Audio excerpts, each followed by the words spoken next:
Good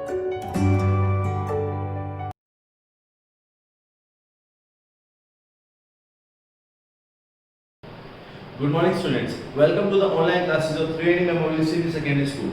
Today, we are going to start the third section of our first unit for class 7. The name of the chapter is Childhood Memories. We will go through the chapter, we will read the chapter and complete the exercise. So, let's begin the chapter now.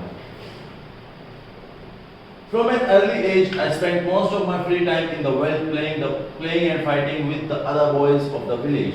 A boy who remained at home tied to his mother's apron strings was regarded as a sissy.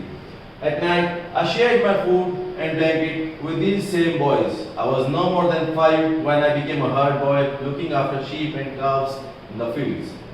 I discovered the almost mystical attachment that the Zosa have for cattle, not only as a source of food and wealth, but as a blessing from God and a source of happiness. Now, the first two paragraphs we get to know. In the first paragraph, actually, we get to know that it's the story of a boy who spent most of his free time in the well. Well is the grassland in Africa. Okay, most of his time playing in the grasslands and fighting with other boys of the village, as most of the children used to do. Boy who remained tied to mother's apron, that is, who was used to his mother and was regarded as a sissy. Sissy means weaker one. Okay. At night he shared his food and blanket with the same boys, and in the morning they used to quarrel. Okay. He was not more than 5 when he started taking care of the sheep and cows. He became a herd boy. Okay. And he discovered that actually he was from Zosa community, and he discovered that there is something attachment between Zosa and the cattle, and it's not because of the cattle are source of food or wealth. Actually it was as a blessing from God and a source of happiness. Okay. As boys, we were mostly left to our own devices. We played with toys, we made ourselves, we molded animals and birds out of clay. We made ox-drawn sledges out of tree branches. Nature was our playground. Now, as a boy, we were mostly left to our own devices. That is, we were left to play for our own. And the boy used to mold the clay toys. Okay, he used to make the toys from clays. Okay, and nature was their playground. That is, they used to play with the natural things.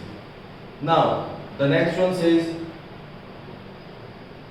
I learnt my lesson one day from an unruly donkey. We had been taking turns climbing up and down his back. When my chance came, I jumped on and the donkey bolted into a nearby thorn bush.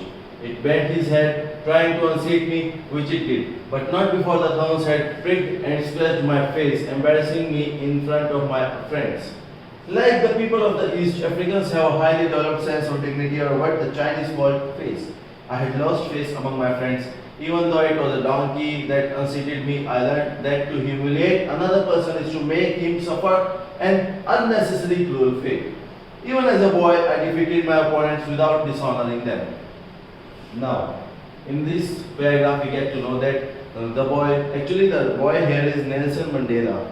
Okay, and he won the Nobel Prize for Peace, and he worked hard to decrease the difference between the whites and the blacks in the South Africa. Now, he learned a lesson one day from a donkey. Okay, there were a lot of boys, including Nelson Mandela, and they were climbing up and down on the donkey. But when chance of Nelson Mandela came, he jumped on and the donkey bolted in nearby thorn bush. That is, donkey ran towards the thorn bush. It bent its head trying to unseat me and tried to unseat Nelson Mandela.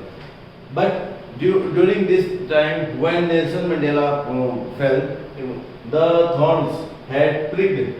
The thorns had scratched the face of Nelson Mandela. Okay, and it was embarrassing for Nelson Mandela in front of his friends. Okay, so actually, this was because this was embarrassing one. The boy felt ashamed.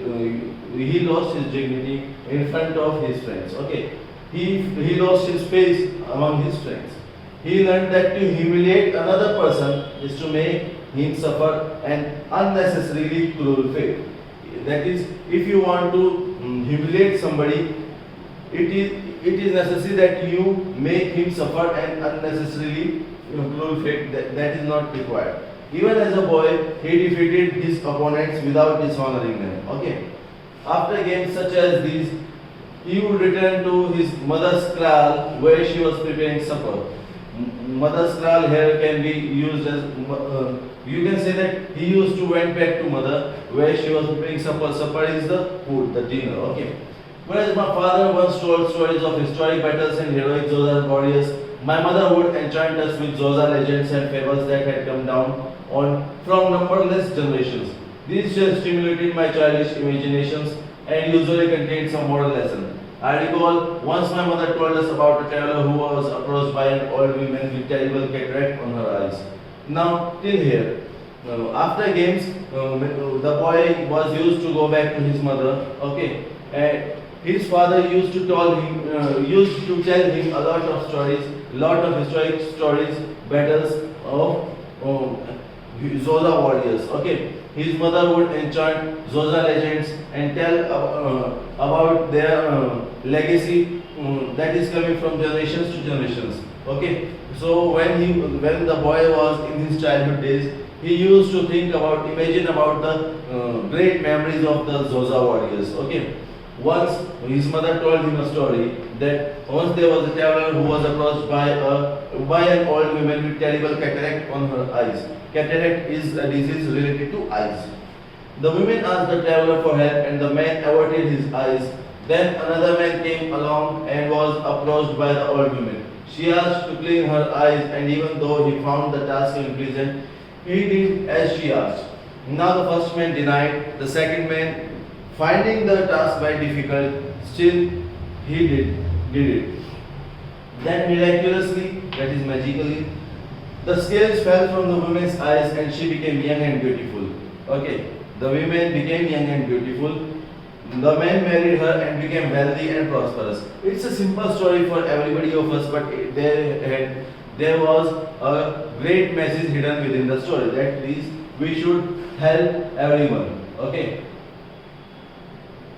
Moving ahead. Like all Zosa children, I acquired knowledge mainly through observation, where we were meant to learn through imitation and emulation, not through questions. When I first visited the homes of whites, I was often dumbfounded by the number and nature of questions that children asked their parents, and the parents unfailingly willingness to answer them. In my household, questions were considered a nuisance. Adults imparted such information as they considered necessary.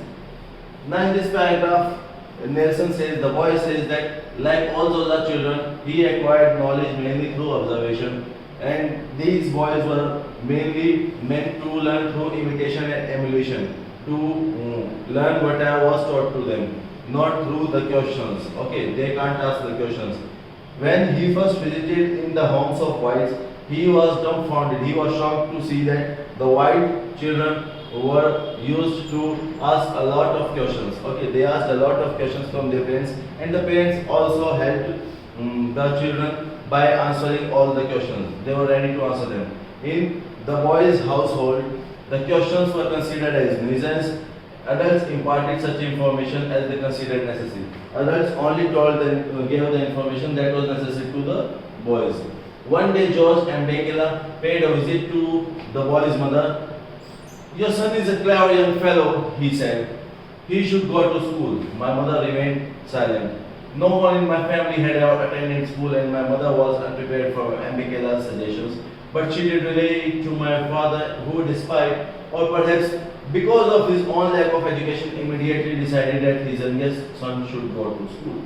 One day, George Mbekela paid a visit to the mother and said that your son is very clever one. Please send him to school, she asked the mother.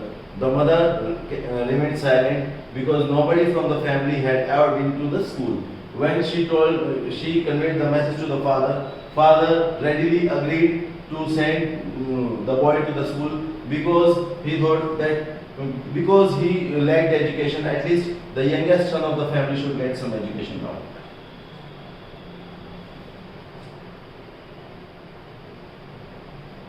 Now, the schoolhouse consisted of a single room with a western style roof on the other side of the Kuno hill.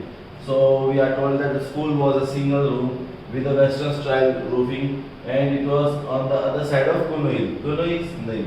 The boy was 7 years old, and on the day before he was to begin, his father took him aside and told him that he must be dressed properly for school. Okay, and until that time, the boy, along just like the other boys, he used to wear a blanket which was wrapped around one shoulder and pinned at the waist. So this was their clothing style that time. His father took a pair of his trousers and cut them at the knee. He told the boy to put them on, which the boy did, and they were roughly the correct length. Although the waist was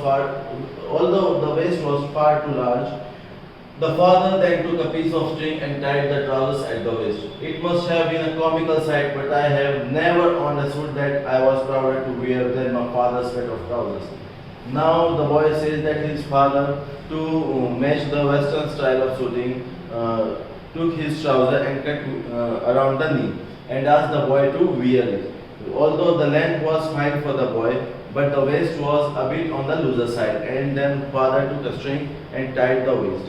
Now the boy was very happy, and he says, even after wearing so much expensive, branded, different type of suits, he never felt such proud and pleasure that he felt when he was wearing his father's trouser. Okay, the trouser that the father gave him. On the first day of the school, the teacher, Miss Mdingan, gave each of us an English name and said that henceforth that was the name we would answer to in a hood. This was the custom among Africans in those days and was undoubtedly due to the British bias of our education. The education I received was a British education in which British ideas, British culture, and British institutions were automatically assumed to be superior. There was no such thing as African culture. On the first day of the school itself, the teacher, Miss Endingen, gave everybody an English name and said that was the name they should answer to in a hood. Okay, she would call out an English name and that should be answered. Because at that time, British education was provided to everybody in British accent, British culture. Everybody was British. There was nothing like African culture. Africans of the boys' generation and even today generally have both a Western and an African name.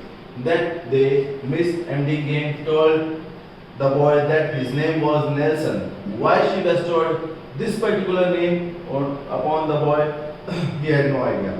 Okay, so the boy says even today in Africa, a few boys have the names that are African, and a few may have the British name too. And he says he don't even know why his class teacher Miss Mdingen told him that his name would be Nelson and why she bestowed the name this particular name to him. He had no idea. Perhaps it had something to do with the great British sea captain Lord Nelson, but that would be only guess. Now the boy thinks that maybe it was because of the great British sea captain Lord Nelson, but he can only assume it. He don't know actually what happened. So this was the reading part towards the story about Nelson Mandela. Moving on to the question answer, students. How did Nelson spend most of his free time as a child? Nelson spent most of his free time in well playing and fighting with the other boys of the village. What lesson did Nelson Mandela learn as a boy after being unseated by a donkey? Nelson Mandela learned that to humiliate another person is to make him suffer and unnecessarily fail. What preparations were made to send Nelson to school? Nelson's father sent him to school, but as they used to wear a blanket around the body, it was not allowed to wear such clothes. So his father cut his trouser and gave it to Nelson so that he could match the British traditions. How did Nelson feel after putting on his father's cut of school? He felt cut off trouser. He felt proud after he wore his father's trouser. This is mistyped trouser. Why did Nelson's father agree to send him to school? Because his father lacked in education, so he decided to send his youngest son to school for education. Also, Nelson's mother conveyed the message for Mbekela to Nelson's father. Why do you think the teacher bestowed the name Nelson to the little boy? Maybe because Nelson was the name of the great British sea captain. Now, reference to context. Your son is clever young fellow. Who said this and to whom? George Mbekela said this to Nelson's mother.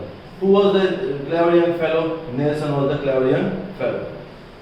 Why did the speaker say this? Because Mbekela wanted Nelson to study in the school. What happens next? Mother conveys the message to Nelson's father. So that's it, students. We have completed the reading portion. We have completed the exercise. Okay. I hope you understood the video very well. We'll meet you in the next class for sure. Till then, before leaving, like the video, share the video, subscribe to our channel, press the notification icon for more videos. Till then, take care. Have a nice day. Thank you.